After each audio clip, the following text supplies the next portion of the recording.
2010 நான் இணை காரணத்திற்காகவும் என்னை 2 முறை பயங்கர ஆயுதங்களுடன் தாக்கினார்கள். 3/1/2012 அதிமுக பொதுக்கூட்டம் முடித்து வீட்டுக்கு சென்றும் போது நடுவழியில் என்னை மிளகாய் பொடி போட்டு தாக்கினார்கள், கொல்ல முயற்சி பண்ணார்.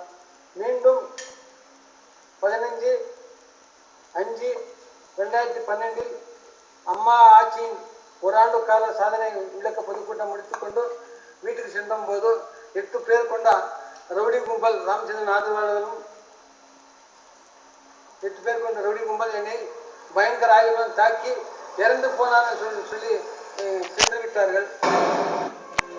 இதில் அவர் உயிர் பிழைத்தாலும் வெட்டியதால் நரம்புகள் சேதமடைந்ததால் இடது பக்கம் கை கால் செயல் இழந்து மூளை நரம்பு கட்டாயதுனால எனக்கு இடது பக்கம் செயல் இழந்து ராமச்சந்திரனுடைய கும்பல் ஜனநாயக முறையில் ஏழை மக்களுக்காக தலைமை தாங்கி போராட்டம் நடத்த வேண்டியது. இது தொடர்பாக தளி காவல் நிலையத்தில் மீண்டும் ராமச்சந்திரன் மற்றும் அவரது கூட்டாளிகள் மீது கொலை முயற்சி வழக்கு பதியப்பட்டுள்ளது. இதையடுத்து நாகராஜ ரெட்டிக்கு தமிழக அரசு துப்பாக்கி ஏந்திய போலீஸ் பாதுகாப்பு வழங்கப்பட்டுள்ளது. இதே போல நாகமங்கலம் ஊராட்சி மன்ற தலைவர் தேர்தலில் ராமச்சந்திரனின் உறவினரை எதிர்த்து பெரியார் தீகாவை சேர்ந்த மாருதி என்பவரின் தாயார் போட்டியிட்டார்.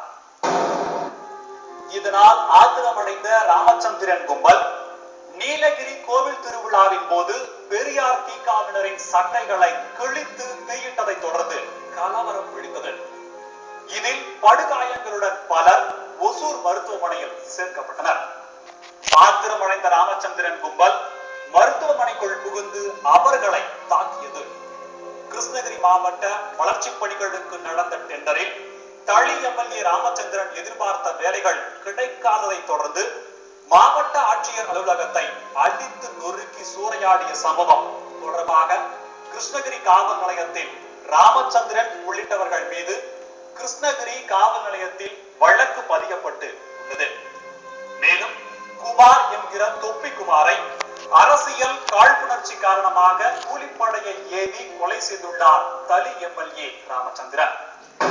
இதே போல ராயக்கோட்டை அருகில் உள்ள பாளையபுரம் கிராமத்தைச் சேர்ந்த பழனிசாமியை தளி எம்எல்ஏ ராமச்சந்திரனின் அடியாட்கள் துப்பாக்கியால் சுட்டுக் கொன்றது. இதில் அவரது மகன் வாஞ்சிநாதன் உயிர் தப்பினார். பேர் வாஞ்சிநாதன். நான் இறந்து போன பழனியின் மகன். எங்கள் அப்பா குளத்தூர் மணி அமைப்பின் பெரியார் தீகா என்ற அமைப்பில் இணைந்து 2010 செயல்பட்டு கொண்டிருந்தார். அப்பொழுது இந்த ராமச்சந்திரன் அட்டூழியங்கள் இந்த பகுதியில் அதிகமான காரணத்தாலும் இந்த நில மோசடி அதிகமாக செய்த காரணத்தினாலும் அதிகாரவாத பலத்தை பயன்படுத்தி பல்வேறு மக்களை மிரட்டிய காரணத்தாலும் பெரியார் தீகாவில் இணைந்து எங்கள் அப்பா பல்வேறு அவனுக்கு எதிரான ஆர்ப்பாட்டங்களையும் போராட்டங்களையும் பல்வேறு விதத்தில் பல்வேறு வடிவத்தில் செய்து கொண்டிருந்தார். ரவுடி ராமச்சந்திரன் என்ற ஒரு தலைப்பில் ஒரு ஆர்ப்பாட்டத்தையும் நடத்தினார். அப்பொழுது எரிச்சலான அந்த ரவுடி ராமச்சந்திரன் பல்வேறு கூலிப்படைகளை ஏவி கொல்ல முயற்சி பண்ணி தொப்பித்தும் பல்வேறு விதமான மிரட்டல்கள் விட்டும் மிரட்டி கொண்டே இருந்தார். அதற்கு அசையாது குளத்தூர் மணியின் தலைமையில் அவனை எதிர்த்து கொண்டே வந்தார். கடைசி 5/7/2012 அன்று நானும் எங்கள் அப்பாவும் எங்களது தோட்டத்தில் தண்ணி பாய்த்து கொண்டு இருக்கும் பொழுது சுமார் காலை 6 மணி அளவில் 20 பேர் கொண்ட கும்பல் வரதராஜன் தலைமையில் வந்து சுட்டும் தலையை வெட்டியும் எடுத்துக்கொண்டு போய் வரதராஜன் காண்பித்து அதை தலையை எட்டி உதைத்து இவன் ஒளிந்தான் என்று சொல்லிவிட்டு சென்றான். அப்பேற்பட்ட ரவுடி கும்பலை சேர்ந்தவன் தான் ராமச்சந்திரனும் அவர் சகாக்களும். எனவே இந்த பகுதியில் பல்வேறு ரவுடிகளை அவன் கையில் வைத்துக்கொண்டு பல்வேறு விதமான மிரட்டல்களை மக்களுக்கு கொடுத்து எல்லா விதமான அட்டூழியங்களையும் கம்யூனிஸ்ட் கட்சியிலிருந்து செய்து கொண்டிருக்கிறான். இதுபோல திரைப்படங்களில் வரும் திகிலூட்டும் காட்சிகளை விட அதிபயங்கரமானதுதான் தளி எம்எல்ஏ ராமச்சந்திரனின் கதை. இவரது கூட்டாளிகளாக ஆரம்ப காலத்தில் இருந்தே செயல்பட்டு பல்வேறு கொலைகளை செய்தவர்தான் புருஷோத்தம ரெட்டி. இவர் தற்போது ராமச்சந்திரனுக்கு எதிராக சாட்சி சொல்லி செய்த குற்றங்களில் அப்ரூவராக மாற திட்டமிட்டார். இதனால் ஆத்திரமடைந்த எம்எல்ஏ ராமச்சந்திரன் அவருடைய ஆட்கள் புருஷோத்தம ரெட்டியை கொலை செய்துவிட்டு சொத்து தகராறு காரணமாக கொலை செய்யப்பட்டதாக சித்தரித்துள்ளனர் என்று கூறுகின்றனர் விவரம் தெரிந்த அப்பகுதியைச் சேர்ந்தவர்கள். கடந்த 10ஆம் தேதி இரவு தஞ்சயத்திற்கான முறையில் கொலை செய்யப்பட்டிருக்கிறார் புருஷோத்தம ரெட்டி. இந்த கொலையை மூடி மறைக்கும் நோக்கத்திலும் குற்றவாளிகளை காப்பாற்றும் நோக்கத்திலும் உள்ளூர் காவல்துறையினர் இதை அவருடைய தம்பி யதுபூஷண ரெட்டி சொத்துக்காக செய்திருக்கலாம் என்று வழக்கை திசை திருப்புவதாக மக்களிடத்தில் ஒரு வலுவான சந்தேகத்தை எழுப்பியிருக்கிறது.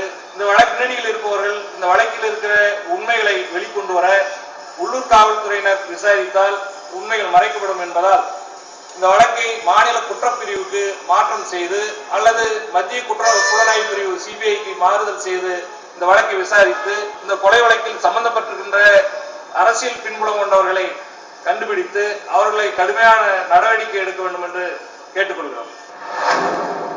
தளி எம்எல்ஏ ராமச்சந்திரன் மீது இனிமேலாவது நடவடிக்கை எடுக்குமா தமிழக அரசும் காவல்துறையும் என்று சமூக ஆர்வலர்களும் அப்பகுதியினரும் கேள்வி எழுப்பியுள்ளனர். கடந்த 2013ஆம் வருடம் மார்ச் மாதம் 19ஆம் தேதி படுகொலை செய்யப்பட்ட பாஸ்கர் என்கிற குணசீலனுடன் உடன் பிறந்த சகோதரர் தனது தம்பி பாஸ்கரனை தளி தொகுதி எம்எல்ஏ டி ராமச்சந்திரன், அவரது மாமனார் லகுமையா, ராமச்சந்திரன் வரதராஜ் ஆகியோர்களை எதிர்த்து பல்வேறு கூட்டங்களிலும் பல்வேறு நடவடிக்கைகளையும் அவர்களுக்கு எதிராக ஆர்ப்பாட்டங்களையும் நடத்தி வந்தார். முன்னாள் பெரியார் திக தோழர் பழனியுடன் சேர்ந்து இவரை எதிர்த்து நிலமீட்பு போராட்டங்களையும் பல்வேறு விதமான மக்களை திரட்டி போராட்டங்களையும் பொதுக்கூட்டங்களையும் இவருக்கு எதிராக நடத்தி வந்தார். இதனை எதிர்கொள்ள முடியாத ராமச்சந்திரன் எம்எல்ஏ எனது தம்பி பாஸ்கரனை இந்த 2013ஆம் ஆண்டு சிறையிலிருந்து பெரியார் பழனி சிறையில் இருந்த பொழுது அங்குள்ள பாப்பனா